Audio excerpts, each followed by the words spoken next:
Allez, en place. Il nous faut poursuivre les changements sociaux sans relâche contre l'agrandissement des inégalités et la multiplication farouche des répressions. Et ce n'est pas ce gouvernement bourgeois, mal déguisé en républicain, qui nous empêchera de reprendre tout ce qui est à nous. Rien n'est à eux. Tout ce qu'ils ont, ils l'ont volé aux travailleurs. Qu'est-ce que c'est que ça, le capital? Est-ce que ça se mange? Louise Michel, Jules Vallès, Varlin, Dombrowski, Courbet, tous les communards de 1871, rêveurs d'un monde nouveau où chacun aurait eu sa digne et juste place, sont dans le spectacle de la compagnie Vox International Théâtre, en ce mai qui fut sanglant alors. Utopie, théâtre musical, presque opéra de Katsu, en tout cas le cri du peuple. C'est le roi qui parle. Mais quel roi?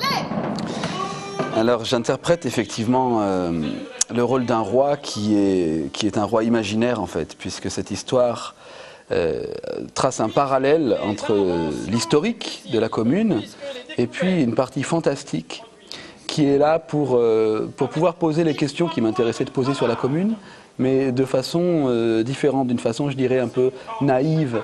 J'avais peur en écrivant le spectacle d'être dans quelque chose de didactique, de dire voilà la commune c'était comme ça et puis c'est comme ça qu'il faut faire demain. Non, je voulais juste poser des questions et comme moi je suis un adepte du théâtre populaire, théâtre musical, je veux que ça soit quelque chose où on puisse venir même avec ses enfants et puis que ça soit une fête.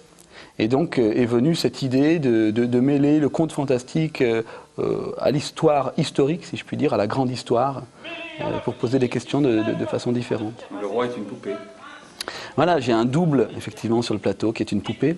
Et en fait, je suis une émanation de la folie de notre héroïne, on pourrait dire, qui est un peu comme le public, qui découvre cette histoire de la commune. Elle vient plutôt d'une famille bourgeoise, mais elle vient de tout perdre, et donc elle en a gardé un petit grain, une sorte de schizophrénie. Et par moments, quand elle a trop d'émotions, que ce soit en positif ou bien dans l'horreur, elle s'imagine comme ça que les personnages qui sont dans sa tête prennent corps. Et donc moi, le roi, je prends corps à côté d'elle, donc tout s'arrête, tout se fige sur scène quand je suis avec elle. Pourquoi j'ai voulu monter la Commune de Paris? C'était parce que je trouvais qu'aujourd'hui, elle posait des questions qu'on ne se posait plus et qui seraient intéressantes de se poser. Par exemple, très naïvement, je me disais pourquoi, depuis des millénaires, la majorité laborieuse est toujours asservie par une minorité possédante. Comment ça se fait, puisque la majorité, en principe, est plus forte mathématiquement. Et pourtant, on reproduit ça depuis des millénaires. Est-ce qu'on a le droit aujourd'hui de se reposer cette question-là? Sommes-nous des esclaves? Sommes-nous des esclaves? Sommes-nous peut-être plus prosaïquement, sommes-nous en démocratie? Qu'est-ce que c'est que la démocratie? Mais aussi, qu'est-ce que c'est que le collectif? Parce que la commune, c'était un collectif, véritablement. C'est en ça qu'elle est emblématique et vraiment trop méconnue. C'est que c'est une révolution unique en son genre. C'est vraiment le peuple de la rue qui a fait cette révolution, sans crier gare, je dirais. Pourtant, c'était le cri du peuple. C'était le cri du peuple, oui. C'est vrai qu'ils ont quand même bien hurlé. Ils ont beaucoup plus hurlé d'ailleurs que recouru à davantage de violence. Mais enfin, c'est ça, c'était pas des intellectuels, c'était pas la petite bourgeoisie qui faisait cette révolution, c'était le tout Paris. Et puis en province aussi, à Toulouse aussi, il y a eu une commune qui a fait long feu par contre. Quand tout le monde mangera à sa faim, on aura le temps d'étudier le fonctionnement du cœur et du reste. La répression a été féroce. Voilà, c'est une histoire qui, historiquement, d'un côté finit mal, 30 000 morts à Paris. Une anecdote dit, et elle est historique, que la Seine avait rougi pendant ces jours-là, tellement de sang s'est coulé dedans. Donc on pourrait dire que c'est une histoire tragique. En même temps, il y a une chanson qu'on a reprise dans le spectacle qui s'appelle « Elle n'est pas morte ». Et c'est un grand slogan de la commune, de la post-commune, de dire qu'elle n'est pas morte. Parce qu'elle est non seulement dans le cœur encore de beaucoup de gens, elle a en plus fait des petits. Je veux dire, la révolution russe s'est énormément inspirée de la commune.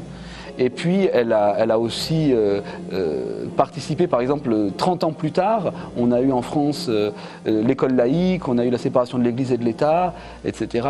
Et tout ça, c'était des choses qui avaient été déjà décidées pendant la Commune. Pourquoi tout ce rouge sur toi? Pourquoi toi seul le blanc? Si on est cynique, on voit que la révolution russe a mal tourné.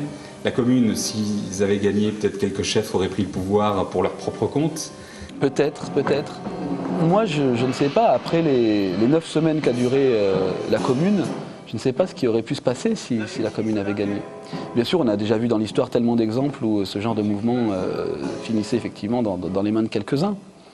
Mais simplement, elle a posé des questions qui étaient très très justes. Moi, par rapport à la démocratie, je m'interroge vraiment, pour le moins, aujourd'hui, qu'est-ce que c'est que cette démocratie dans laquelle on vit ?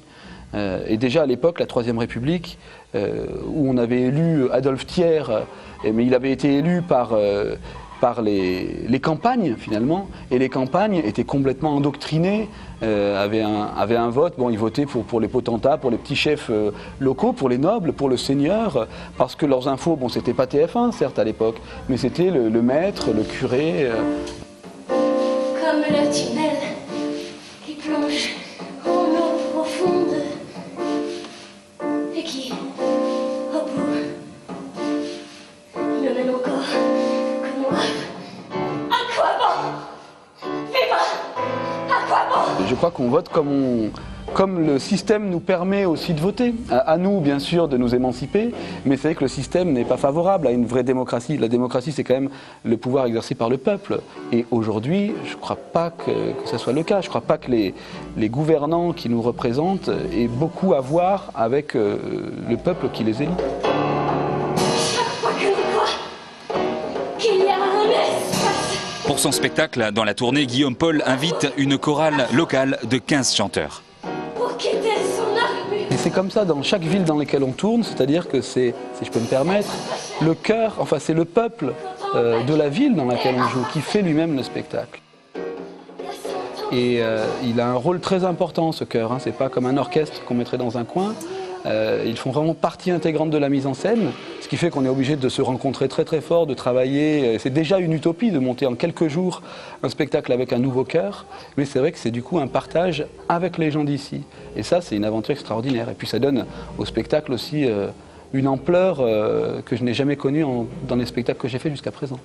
Plus personne ne pourra te faire de mal maintenant, c'est moi qui te défends. Tu es un soldat ou tu es le roi? Je suis pas le roi, je suis pas un soldat, je suis un paysan et je veux pas me battre et tuer des gens. Je veux t'emmener chez moi, dans ma maison, à la campagne, comme ça il nous arrivera plus rien. Et puis les enfants, ils iront à l'école. Et il y aura même la cantine. Tu vois, il y aura plus de pauvres, il y aura plus de riches, mais alors on sera tous riches.